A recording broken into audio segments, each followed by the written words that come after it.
Okay, so welcome back, guys and girls. Second episode. It's 6:51, Tuesday, 15th of September, 2020 at the time of the video. So what I've done now, I've turned up the brightness a little, but still kept intact the sort of slight clouds here. Some of them you can't see over that direction, but you can see over this one because it's much closer to this one, which is, obviously you can see the slight clouding right there. But anyway, so what I've done is I've locked my exposure at the moment. Just want a quick word, actually a quick sort of talk on the, what's it called? The XR2 chipset from Qualcomm, I think it's called. Qualcomm or something. Anyway, so basically, Oculus Quest 2.0 has been revealed. It's going to be much smaller. It's going to be much lighter. That's pretty much all we've known, and also it's going to be 50% more powerful on pixels. So you're going to get 50% more pixels per eye, which I think is like 2K each. I think it's 2K in each eye, which is almost 4K. I don't know what the battery life is going to be on it though, but I'm hoping, because I've noticed when I go into what's it called, into big screen VR, and I do a lot of VR gaming. Obviously it's a cartoon world, and I know that, and that's not what I'm going to be moaning about. What I find as well, it's the pixelation on it, really pixeled slightly. Well, not slight, a lot of pixels, but you can notice the pixels there, more like bit of a strain on the eye. Now if they can get rid of that, obviously if it's almost 4K, that's going to be even better because of the Snapdragon, was it the RS2 or whatever it's called? Actually no, it's the XR2, yeah, the XR2 chipset. It's basically a mobile chip, but apparently it's the most powerful chip or something in those Qualcomm ones. I think it's like one of the latest expensive ones, but of what I've heard anyway. So don't take my word for it. But we're going to do some more news on this as we get the news of the latest updates releasing for this headset. Now, it's going to be smaller, it's going to be lighter, which is a good thing, because I've noticed with the Quest and all that, it's really heavy at the front. It's because of the battery and all that, but back. Okay, so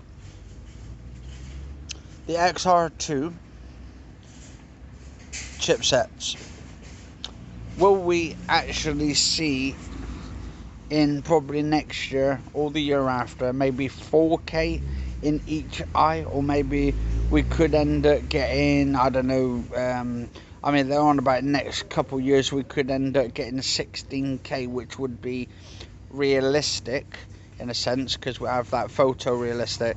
Whether VR should be going into whether it's reality or the virtual world, which would be interesting actually if we got 16K, so like 8K in each eye. That would be awesome. There would be no sort of flickering like with the lenses. That would be awesome. Probably it'd be way expensive though. They need to do these headsets as cheap as possible. If they can do these headsets as cheap as possible and get more people buying them, then I think we're on to a winner with Oculus Quest and Facebook. But the only thing that actually annoys me at the moment is the way they want you to actually sign into Facebook with your proper account, which is actually going to put a lot of people's accounts at risk to fraudsters or people trying to hack into people's Facebook. And I don't think they should do that. I think that they should still keep it as it is, like where we can just come up with our own sort of accounts, like Oculus accounts. Just keep it that way, and then we could come up with a name instead of putting our real name on the internet. Have it just for Facebook only. But for Oculus, it would be a bit different and all that, because with Facebook and Oculus, they're two different accounts.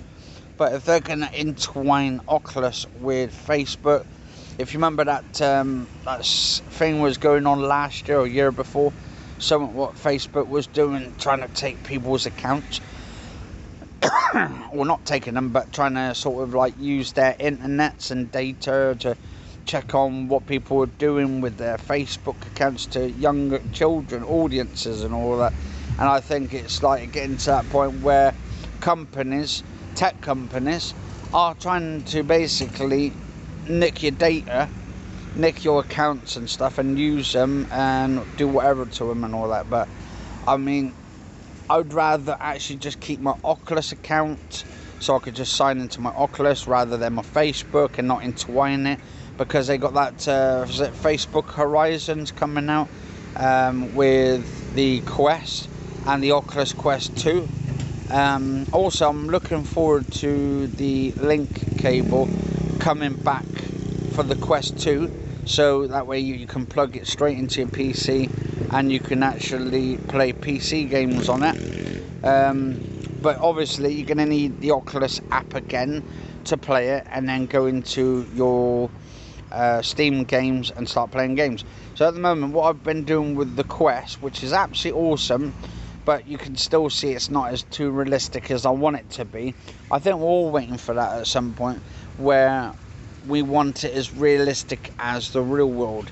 Like, I want to actually, I mean, obviously I'm sitting in, say if I'm playing Project Cars 1, 2 and 3, I've got all 3 on the PC right now, so I'm doing like videos in the next coming days of Project Cars 1, 2 and 3, and then I'm going to do like my sort of like a little review of all 3 of those racing games in VR. Yeah, they're all in VR, guys and girls, but I've been using my Oculus Quest 1 on it, used the link cable with my RTX 2080.